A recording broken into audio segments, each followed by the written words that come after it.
hog, nothing like Jack Daniels to really take the edge off of those long, open roads. Let's talk about the brand new 2024 movie that I was actually quite looking forward to, called The Bikeriders. The Bikeriders stars Jodie Comer and Andrew Butler, Andrew Butler, or Austin Butler. Sorry, I don't know why I have a compulsion to call him Andrew. Anyway, Austin Butler, Tom Hardy, Michael Shannon, Norman Reedus, and a bunch of other people that when you see them, you will know who they are. And basically, this movie is based upon a crime drama book written by Jeff Nicholas that tells a fictional accounting of the lives of an outlaw MC that is founded by McCook in Illinois. And so I've got a lot of bad things about this movie, but let me start with my positives. I'll go through my positives, negatives, all that good stuff. So the basic premise of this movie is it's set in the 1960s, and it follows the rise of the Vandals MC, a Chicago outlaw motorcycle club. Seen through the lives of its members and their families, the club evolves over the course of a decade from a surrogate family and local outcast into a violent, organized crime syndicate threatening the original intent of the club. Hello, Carmen. How are you? So basically, what is this movie? This movie is very intriguing. So I'm a fan of the crime genre. I'm a huge fan of Sons of Anarchy. And I kind of went into this thinking this was going to be a Sons of Anarchy-esque kind of movie. It is not. This movie is 90% of before they become criminals, which is fascinating. I'm doing good, JD. Carmen. I'm doing good, Carmen. Thank you. This movie is 90% of the motorcycle club life before the cool shit. So I have a lot of issues with this film, but I want to get to some of the good things that I like, because there's a lot to like. First of all, Jodie Comer, who is the centerpiece of this and basically the narrator through this decade of crime, is very good. Tom Hardy is Tom Hardy. He's fucking great in this. Norman Reedus is in this movie, and he is fucking unrecognizable. Pepsi Challenge, try to figure out what character is Norman Reedus. You could tell if you look really well, but they really do an excellent job with the makeup design and stuff to where you don't recognize him. So, yes. Oh, you're Jenny now. Okay, I'll keep that in mind. Anyways, so yeah, he's pretty good. Austin Butler, once again, turns in a great performance. Really got to keep an eye out on Austin Butler. I saw Elvis, and hey, Lily, how are you? Thank you. Thank you, I guess. Anyways, Austin Butler turns in a phenomenal performance once again. But really, there is a lot of great set design. The bike riding and everything is official. They put a lot of work. I heard Norman Reedus, doing research on this movie, did help them out with the writing and the aspects of the biker life, because if you guys didn't know, Norman Reedus is a huge bike enthusiast and part of different memberships and things like that. So it brings a real authenticity to this movie. The action, when it happens, is decent enough. It's Tom Hardy. But this movie has a lot of glaring issues. And this movie is Goodfellas if you never got the mafia side of Goodfellas. And this is going to go into my largest complaint of this movie. A good, almost to the near end of this movie, has nothing to do with what the biker game would become. And here's the thing. This is based on true source material. it's autobiographical based on this book. And so there isn't a lot of leeway to really go into the Sons of Anarchy. Sons of Anarchy was loosely based on the crime part of biker gangs, but where Sons of Anarchy kind of surpasses this film in a lot of ways is it took some of the real life stuff that happened, but it didn't tie itself down to this. This movie is very much tied down to its source material. So my biggest issue with this movie is a lot of it is them doing absolutely nothing. Now, it's not to say there's no action in this movie, but it's genuinely just dudes hanging out on their motorcycles for like an hour of this movie, which is cool for about 20 minutes. But you get, especially when Michael Shannon comes into this, there's a lot of moments in this movie where you're like, oh, this is the turning point, and nothing happens. And then you're like, oh, now this is where shit pops off. Nothing happens. By the time you get to the third or fourth time of thinking this is where the crime part is going to kick off, you're damn near the end of the movie. And I feel like this is one time where Hollywood could have tweaked the story a bit, because while Goodfellas was very much heavily based on that book, they took a lot of creative liberties to make it exciting. And I think that, and I'm comparing this to Goodfellas because this format is very much like the biker gang version of Goodfellas. If you haven't seen that movie, it's self-narrated by Ray Liotta. It's a great movie. Why haven't you watched it? But basically, Jodie Corner is narrating the rise and fall of the individuals in this biker gang. I also felt, too, that the resolutions didn't particularly fit where I thought the characters were going, and the characters themselves do not change much. Tom Hardy's character stays consistent. Austin Butler's character is young and rebellious, and he's pretty much the same way throughout this whole film. There is a big discrepancy, especially when you're talking about the rise and fall of a particular group of people. You expect them to start in one place and end in another. That's the whole appeal of these gangster, mafia, bike, drug dealing movies. But these characters are static. No one learns anything. No one really grows as a character. So you kind of just start, and I mean, I'd say Tom Hardy's character is the one that changes the most because he's the founder of this club. But the rest of the characters really just stay the same. There's also something foreshadowed, very obvious in this movie. Like I said, this is non-spoiler. I'm not going to give anything away, but you're going to see this one particular character, and where he ends up in the end of the movie, they play it like a surprise, but it's not really if you were paying attention. Like, I don't know. This movie is missing a lot of the grit and the grime that you would get these kinds of stars to star in this movie. I think Norman Reedus is my second favorite character in this movie because he feels like he belongs in this world. And Jodie Corner, as great as she is as an actress, I've seen her in a lot of other movies, her accent is a combination of New York and Chicago, and it's very fucking weird. Threw me off most of the movie because I'm from New York, and it's like a blend of Chicago, New York style type accent. Sorry, no spoilers in this one. This movie just came out, so as a rule of thumb, I might do spoilers and get into specifics later in another review, but not in this one. I don't want to ruin the movie for anyone, but I don't think it's a movie that necessarily is bad, and I think it's a movie that's faithful to the premise of the book.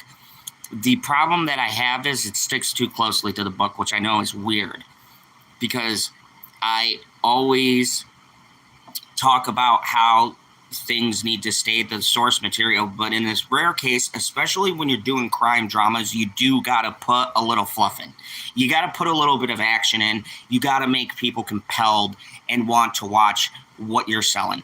And unfortunately, this movie just doesn't have enough of the moments you expect. There's one or two really cool fight scenes. There's another big scene with Tom Hardy. It was shown in the trailer where they set this bar on fire. There's a couple of a little bit here and there that makes you think this is going somewhere, but at the end of the day, really doesn't go anywhere till the end of the movie, and it's frustrating because, like I said, the performances are good. You know, you have Tom Hardy, you have Austin Butler. These are seasoned actors. There's not a bad performance, just the dialogue that they choose, like the accents are very off, especially for Chicago, and the pacing of the movie is off because there is nothing that's driving it forward. There's no main antagonist. There is someone who gets introduced, but they really don't factor into it. There's a bunch of elements that are introduced, but they really don't go anywhere. And I think it really hinders the experience of this movie. There was a movie Tom Hardy did with Shia LaBeouf, and I think it was like Gangsters or something. It was a gangsters movie. I thought it was vastly good and very underrated. I might have to look it up to know the specific name, but he was really good, and it was based on true events but strayed very far, and it was thoroughly entertaining movie.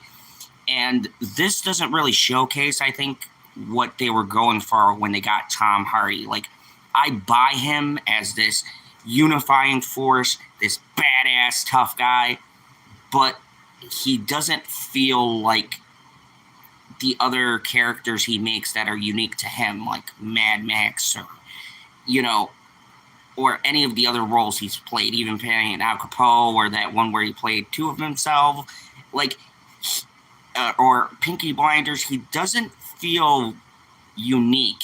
He just feels like a stock character. And much of this movie doesn't do anything to make itself interesting. So I think the drawback of this movie is that it's going to be for specific people. If you like bikes, if you like the MC culture, and you kind of want to know what they were like before Sons of Anarchy, and kind of like, this feels like what the Sons of Anarchy creator was going to do with that when he was going to go back and tell the story about Jax's father and how he formed the MC. That's what this movie feels like without any of the characters from Sons of Anarchy and any of the history and the lore. And I think if it was tied to something like that and we knew where it was going, it would be interesting. But because this is its own unique project and it's based on a book a lot of people haven't read, I don't think a lot of people are going to get into this. I think they're going to find it very boring, and they're going to be pissed off because really there's no payoff for you waiting like an hour and 70 minutes or so to find out what the end is. Like, this is roughly like 116 minutes. So, I mean, it's not too long, but it still does not have a payoff at the end of this film.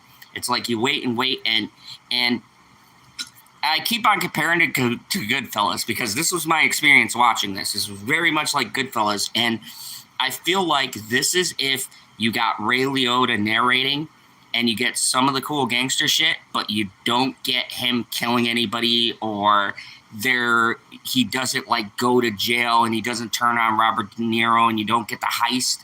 It just leads up and then cuts off, and then that's it. That's what this felt like. This was like a gangster movie with no gangster shit and no payoff at the end of the film. So you get to the end and it's kind of like, oh yeah, they used to ride bikes, and then it started morphing, and then they got to hear film done. And Jodie Comer, for as good as she is, her character is fucking useless. Okay, she's the narrator, and her character makes no sense in this movie. She's supposed to be our eyes into the rise and fall of the bike club, but you get to a certain point in this film, and you'll know if you watch this movie, where you, because of who she is, you do not understand how she fell in love with Austin Butler's character or why she's still with him. And that's a huge problem because, once again, take Goodfellas, you understand why they were together and how she stuck with him through all the years. And you understood this feeling of being trapped and also seduced by the power that came with him getting all of this money and moving through the ranks. But there's nothing like that here. It's like, yeah, she gets a little clout in the club, you know, the whole, if you've watched Sons of Anarchy, you know, the terms like the wives and things like that. But it doesn't feel like there's any benefit for him or these two staying together, which takes away a lot of the narration, especially in the middle of the movie, because you're just fucking sitting there thinking, like, why are you still with this guy? What is the draw? Like, shit just escalates, but there's no reason for her to stay with him through the escalation. And it's not that they don't have good chemistry. That's not it at all. The chemistry is there, but it's really hard for me to explain. It's like they work together as a couple. They're believable, and I buy them as two people who would be together, but not in this situation, because their views and outlooks are too fundamentally different to explain why she's still with him, if that makes sense. It's like almost when couples change, this would be a couple you would see drifting apart and she would leave him, which is really a fucking weird choice. And I know, once again, this goes back to the book, and most of it is she's the narrator, so of course she's got to stay to tell us the events that happen and give us the breakdown of what happens to everybody at the end of the film. But it just doesn't work. There's no chemistry as far as her and the club.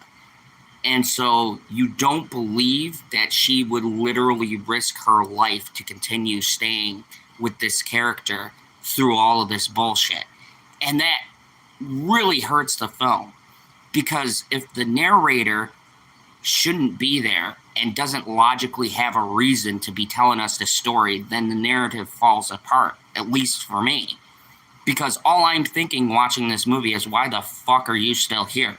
Like, there are some crazy moments, and it doesn't get me to a point where I'm like, okay, the club's got to rally together and protect each other. It's more of, why the fuck haven't you taken off and left this dude already? Like, dude, you have no reason to be here.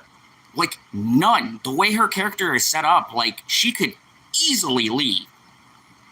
And they try to play it like she's infatuated with the idea of this, but it just doesn't work. At least not for me.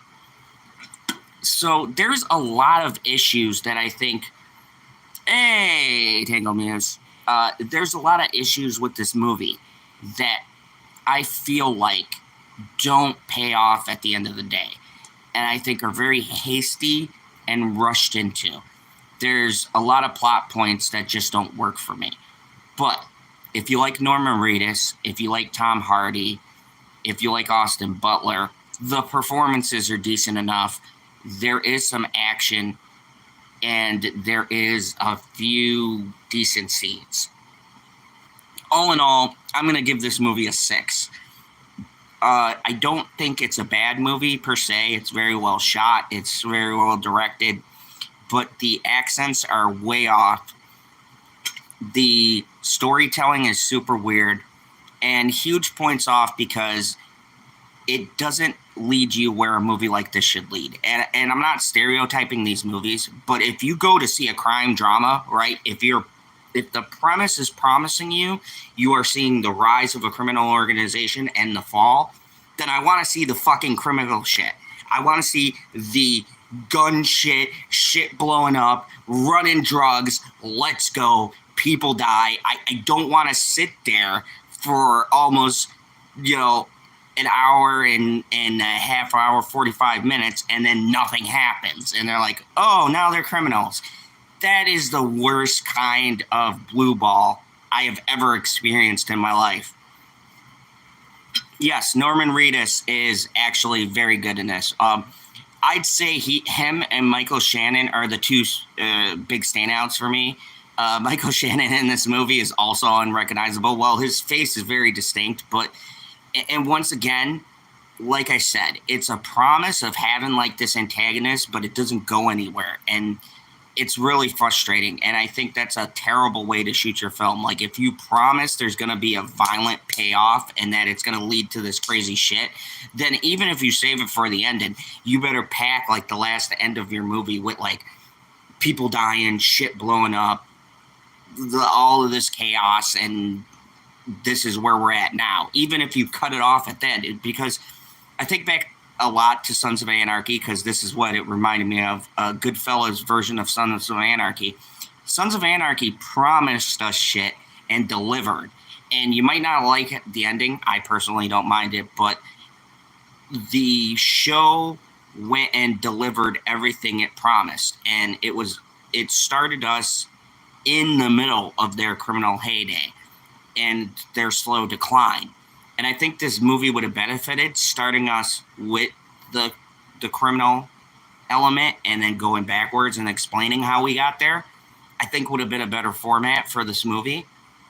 But starting us with them just riding bikes and like doing drinking is boring. It's not what I came to this movie for. It's fucking boring. Like, I can only watch dudes ride on bikes for so long. Like, yeah, it's cool, love your hog, but I want to see some gangster shit. Like, I want to see you, like, beating the shit out of people. Biker brawls and bar brawls. I wore my cowboy hat, okay? I want to see some throwdowns, and I got none of that. So I give this movie a 6 out of 10. I would strongly recommend, if you're not a big bike enthusiast, skip this movie. Wait for it to be on streaming where you could sit down and watch it at your house and you don't feel like you wasted time at the cinema. I don't feel I wasted time, but I do feel very let down because maybe my expectations were higher than they should have been, but I should have looked into the history of what this was based on. But it was not what I thought it was going to be. And that's another big thing into my rating here. Like, I feel like they marketed it a certain way, and it's not what the movie is at all. It's very much not that movie. So, in the comments below, let me know, have you seen the Bikeriders? What's your favorite gangster movie? What gangster movie disappointed you? Did you like this movie? Do you, like, fuck you, Zod, this was great. The acting was great. I loved the slow pace build-up. Or were you like, no, man, I came to see biker shit and bar fights and crazy drug and gun running, and I got none of that. So let me know. And as always, remember, there is only one rule here in the Fandom Zone: kneel before Zod.